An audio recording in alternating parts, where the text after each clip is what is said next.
royale d'Agony a grouillé du monde les vendredis 21, samedi 22 et dimanche 23 février 2025 à l'occasion de la célébration du 32e anniversaire d'intronisation de Sa Majesté Dada Agony-Kossu Yetok Kandji. À l'occasion, les différentes délégations sont venues de Kika et de Birni dans le septentrion, de Aklankpa dans la commune de Savé, de Lokossa, de Gbafo dans la commune de Dassa et des différents rois des localités de la région pour soutenir le roi d'Agony. Pour lui, 32 ans de règne est une grâce, une bénédiction. 32e anniversaire de règne, ce n'est pas donné à tout le monde. La tradition, ce n'est pas un jeu d'enfant. Un roi qui fait 5 ans, 10 ans, 20 ans, 30 ans, il est la félicité.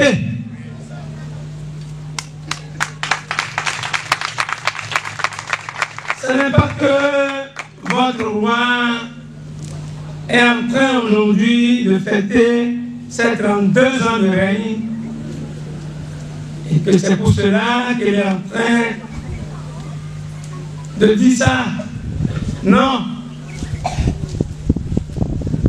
Comme vous le savez, il y a des rois qui ont fait 4 ans, qui ont été rappelés par Dieu et les membres de nos ancêtres. Il y a des rois qui ont fait 5 ans, qui ont fait 7 ans, 10 ans, et qui ne sont plus avec nous aujourd'hui.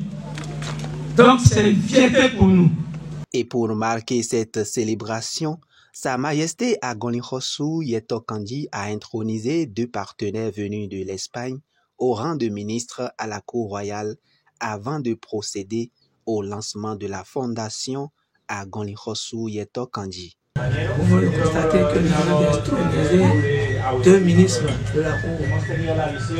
Ces 2 ministres, c'est des ministres espagnols. Ils sont nés en Espagne, les Espagnols. C'est des gens qui ont de grands projets. Et les projets qu'ils ont, c'est des projets qui vont accompagner les enfants des mineurs d'Agony, tout ce qui est social.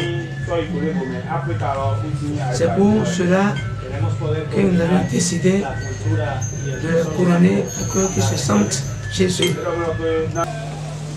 C'est avec un grand plaisir que nous prenons la parole ce samedi 22 février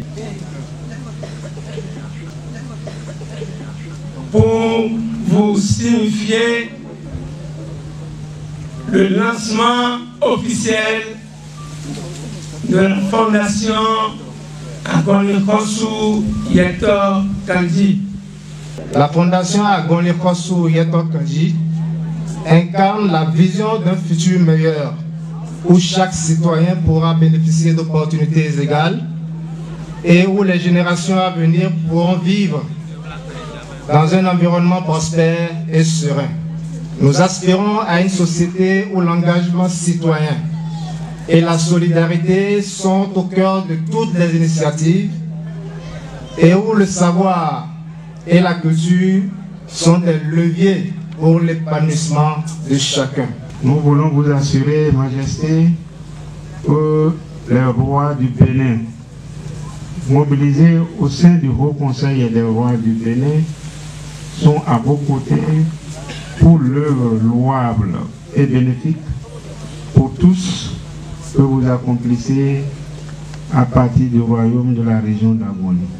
Vous m'avez fait l'honneur de m'accueillir dans votre palais et vous m'avez dit « Quoi beau, quoi beau, quoi beau ». Aujourd'hui, je vous dis encore « Enachenumi, Enachenumi, Enachenumi ». Les efforts que vous déployez dans votre royaume, les efforts de bienveillance, de souci des autres, de respect du peuple que la naissance vous a confié, Tout cela vous honore. La fondation que vous lancez aujourd'hui et qui porte votre nom à l'occasion du 32e anniversaire de votre règne est tout à votre image.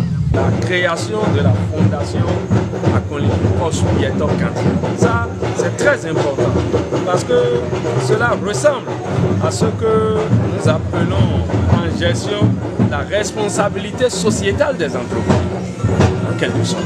Parce que le roi, au niveau donc de sa cour, essaie de régler un certain nombre de problèmes. Tout le monde leur voit une stabilité. Alors, qu'est-ce que le roi donne en retour donc, à sa communauté? C'est de ça qu'il s'agit. Et aujourd'hui, le roi a lancé donc, la fondation avec plusieurs partenaires. Des partenaires français, des partenaires belges et des partenaires espagnols pour vraiment la construction d'un certain nombre d'infrastructures, d'un certain infrastructures pouvant permettre vraiment de booster un peu le développement de la région. À la suite de ces différentes interventions, la célébration du 32e anniversaire d'intronisation de Sa Majesté Dada Agonli Kossu Yetok Kandji s'est poursuivie avec des animations culturelles avec des artistes de renom, dont Gbezé. Tout ceci en présence des princes et ministres du Palais Royal, des cadres et partenaires venus de la Belgique, de l'Espagne et de la France, ainsi que des populations d'Agonli qui ont répondu massivement à l'appel de leur souverain.